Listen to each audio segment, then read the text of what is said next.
to the throwing arm, and of course to the frame. And then it'll prepare the machine itself, and it'll prepare the missile. This morning we threw 50 kilos that way, 250 meters. We can do 10 times 150 kilos, all hitting the same spot. Imagine you're on a castle wall and this thing appears. 10 shots an hour, hitting the same spot day after day. And it's not just one, it's plenty of them, all hitting that same spot. No wonder your walls will soon creak and crumble. No wonder your walls will crash into the dust and the English army will go charging in.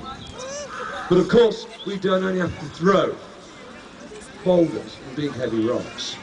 Today, I believe, if you're willing, and only if you're willing, we are going to throw a fireball! Oh, did you not want the fireball? Okay then, I'll tell the Trebuchet Master to forget the fireball. Trebuchet Master, forget the fireball. We don't want the fireball. No fireball. Sorry? You're going to do one anyway? But they don't want. Do you want a fireball? Yes! Are you sure? Yes! Well, if you want a fireball, I want everyone out there to shout fireball after 3 as loud as you can. 1, 2, 3! Well, I think he's going to do one anyway. He's determined to throw one. But they again offer us another benefit. Rather than break down the walls, we send a fireball over the top. All the important buildings on any medieval town are made of stone. You want to protect those. So if you send a fireball over the top, you burn out the hovels, you burn out all the wood shanty bits, you clean it all out. A bit of medieval town planning. And then you take what's left and it's all yours. But we don't have to throw fireballs. We can throw ceramic pots, little clay pots of quicklime over the castle walls. Now quicklime has a very disturbing ingredient in that once it hits water and touches water, it burns like acid. Imagine that. These pots flowing over the walls, smashing on the cobbles of the street, billowing out in a white powder and getting in everybody's eyes and mouth, burning them from the inside. Truly, truly hideous. My favourite though, I have to say, is the throwing of animals. Horses, pigs, leave them in the sun for a few days so they get really rotten and horrible. Place them on the chute in between the trebuchet itself. Place them on the chute and then throw bones over. Very early during warfare, quite a common practice. You can see it offers so many options. Now they're almost done, they're almost finished. Bear in mind what it is you're seeing here. This machine is over 18 metres high. The basket itself at the moment is 12 metres off the ground. The arm is made of ash. The whole frame is made of oak. In all we've got 30 tons, over 300 pieces. And very little is actually nailed together. Only the wheels actually got nails in them. Everything else is put together with clamps, pegs, dowels. We can take the whole thing apart as and when we need to. We can place it on a barge or a wagon, float it down to where we need it, and then reconstruct it somewhere else. Our trebuchet master knows how to put the whole thing back together. Imagine it. People always call it a reproduction. It always kind of makes me smile because I think, at times, we would take it apart, metal away now, and sail it back into the past if we could, back to Stirling. If we could do that when these machines were used, and they constructed it there and then, they would know exactly what it is. They would know exactly how to use it. To them, it's a working machine. And so it is here. With that in mind, of course, before we get ready to do anything, a few safety checks have to be made. You'll see the Trebuchet Master now just tie off the rope. We've actually wound it all off and we've unwound it all. The Trebuchet walkers have done their job.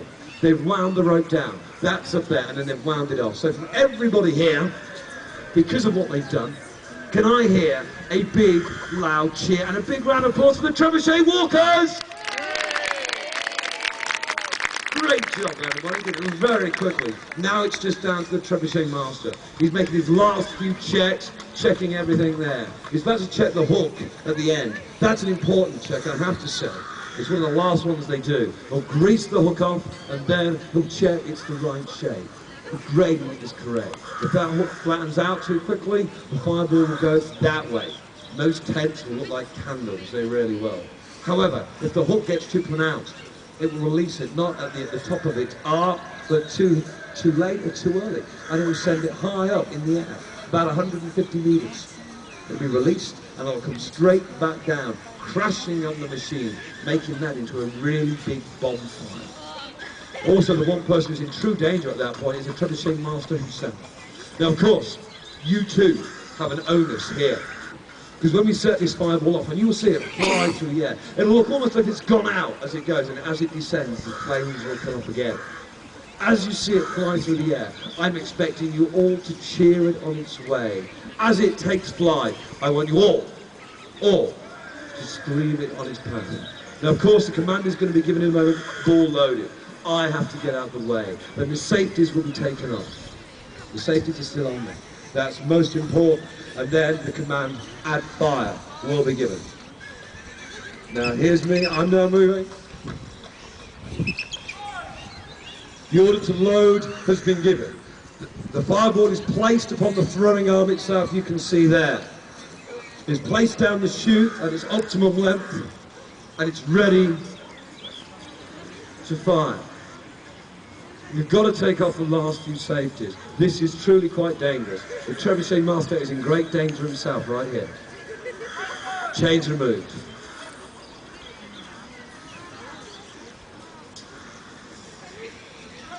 Oh, the pin's removed and he's still here. That's good news. Not in strap. So we're ready to go. Because it's quite dangerous and it's so powerful, this machine, we insist our Trebuchet master wear the latest in medieval fashions, i.e. a little tin hat. Won't do him any good, but he looks good. Now, the commander's given to add fire. There will not be a countdown. We'll just let the ball flame up, and then the Trebuchet, we're in the hands of the Trebuchet master. Remember, as it flies, a big, loud cheer.